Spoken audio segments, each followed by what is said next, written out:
Sponsored by the Big 98, Nashville's #1 for new country and the home of the Bobby Bones Show. The Rock and Review is catching up with the guitarist, producer, composer, and pilot, Steve Morse with Deep Purple. Thanks for coming on the show, Steve. Thanks for having me, and welcome to the new way of doing interviews. Yeah, it's a shame. I would much rather have you in the studio or be able to hang out with you at Winter NAMM like we usually do. But, you know, you guys have a brand new album out with Deep Purple, Whoosh. And, man, you guys are like on every magazine I see out lately. For some reason, the album's doing well. And like the last album and the one before that, I think since we just decided and literally said the words, look, no one's going to buy it, no one's going to play it, no one's going to listen to it except the people that like you. So just do what you think is the best music, which I love. You know, Bob Ezrin, our producer, you know, he came up with that after, and he has a lot of big credits to his name and some unknowns like Pink Floyd and stuff like that that I've never heard of. But he's done a lot of great records, and he's a wonderful guy to steer the band as we throw lots of creative ideas at him too. Well, you know, and so many of us know you, Steve, from your great work with the Dixie Dreggs, the Dreggs, Kansas, but you have been with Deep Purple since 1994. Now, you replaced Ritchie Blackmore. That couldn't have been intimidating. Yeah, well, and actually, technically, I replaced Joe Satriani because he finished the tour. They had some Japanese dates or something, and he finished the tour with them. And then they gave me the tapes of Joe playing the set and Ritchie playing the set, and so I kind of made this character of combining the two of them and their approach to the first gig. That's what I brought to make the other guys feel comfortable, you know, I met them 24 hours before we did the first show. Wow. And you know, my job was to be ready and go up and play. So first thing we did, thank God, we're at the Coliseum, and there was had the roadies set up the stuff in the dressing room, small amps, and we just, you know, drums and everything, and Ian Gillan was playing conga drums, and we just jammed. You know, I play something and John Lord would play it back. I was like, wow, he heard that like a jazz keyboard player. And I play it back differently, and he played it back differently than added to it. And I'm going, wow, this is cool. We're literally jamming. So I was surprised at how good the band was, and they don't like for me to say that, you know, but actually I was surprised because, you know, a lot of people can live off the name and so forth and get soft, but they were going for it, and it felt so comfortable that anyway, so I kind of combined those two guys' approach on some of the classic things, and of course we've been doing originals also. Yeah, and neither of those guys, you know, Joe Satriani or Ritchie Blackmore, are any slouches. And so, you know, you definitely stepped up to the plate, you know, playing, you know, in that vein. But also, like you said, you guys have done so much new music, and with this great new album, Whoosh, you know, that, I mentioned to you before we started the interview, your last album just got a German award. Actually, yeah, during the tour, they gave us some other awards for something, but, you know, and I'm the last guy that pays much credibility to that kind of thing. However, in today's day and age where it's almost impossible to sell physical product, I'm blown away with the support of the fans that made this happen. And the record company, Adele, they actually like the band. They come to the shows and just love the music and love the band. I mean, how can you argue with that? You have to say that's a perfect marriage, you know.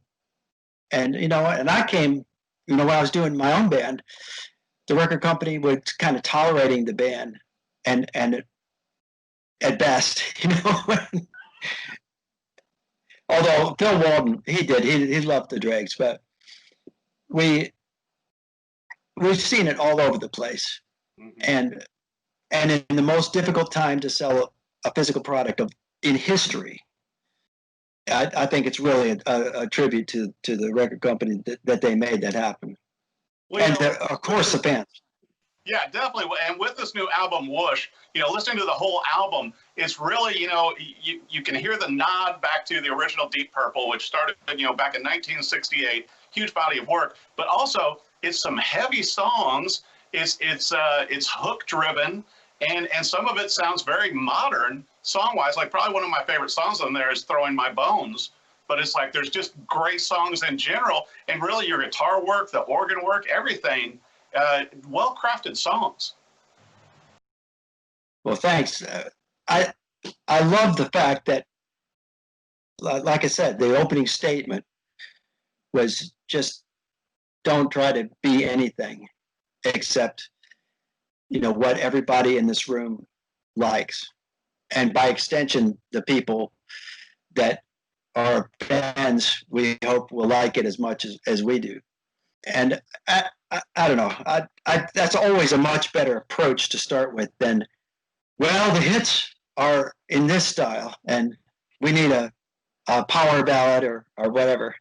Which is, I've heard that a little bit in my career. But, coming from the instrumental rock thing that we did, most of the time the record companies just kind of gave up and said, tell you what, you guys make an esoteric album that nobody buys and waste a bunch of our money, and we'll listen to it and approve it, okay?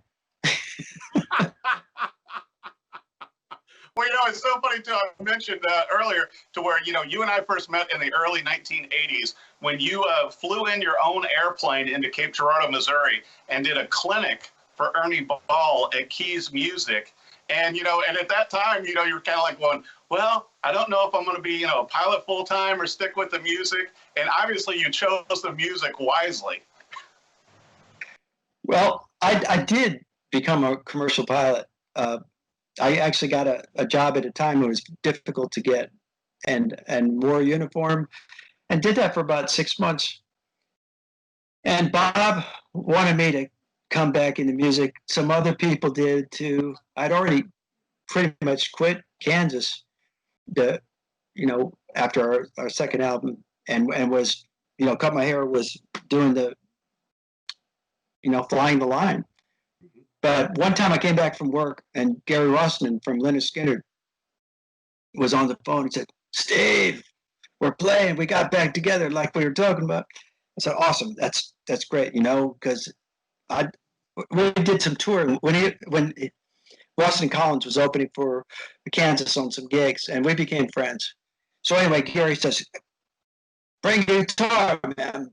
Come on. And we're recording tonight. We're going to do live. You come and sit in with us. So I got down there, and there's no time for sound check because I'd been at work.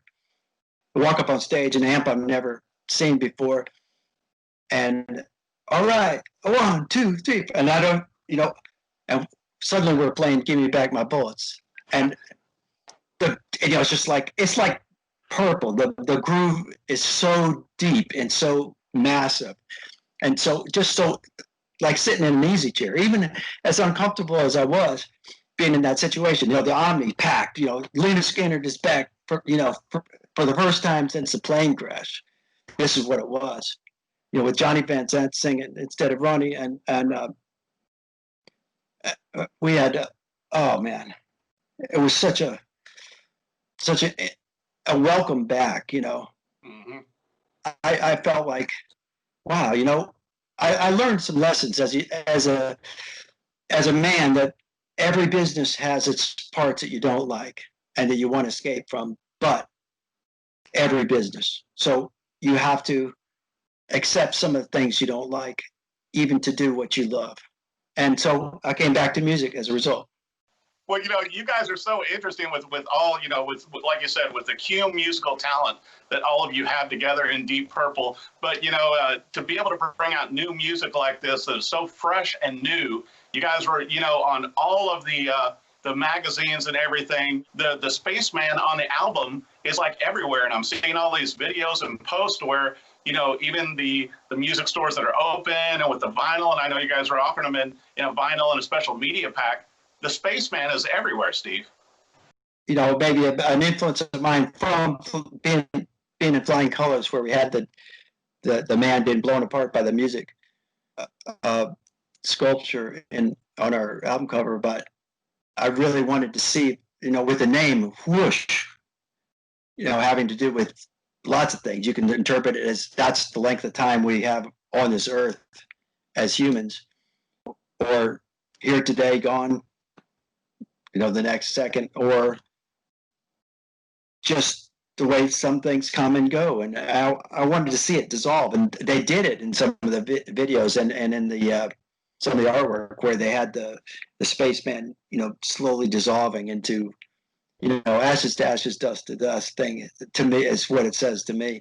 Steve Morse, thank you so much for joining us. Congratulations on the new album, Whoosh. So many great songs on there. I know more videos are coming out, more singles rolling out. Hopefully you guys can get back on tour in 2021. And just a great album. I love your guitar work and everything with the songs on here. Thanks for joining the Rockin' Review. Thank you, and thanks everybody for listening. Sponsored by the Big 98, Nashville's #1 for new country and the home of the Bobby Bones Show.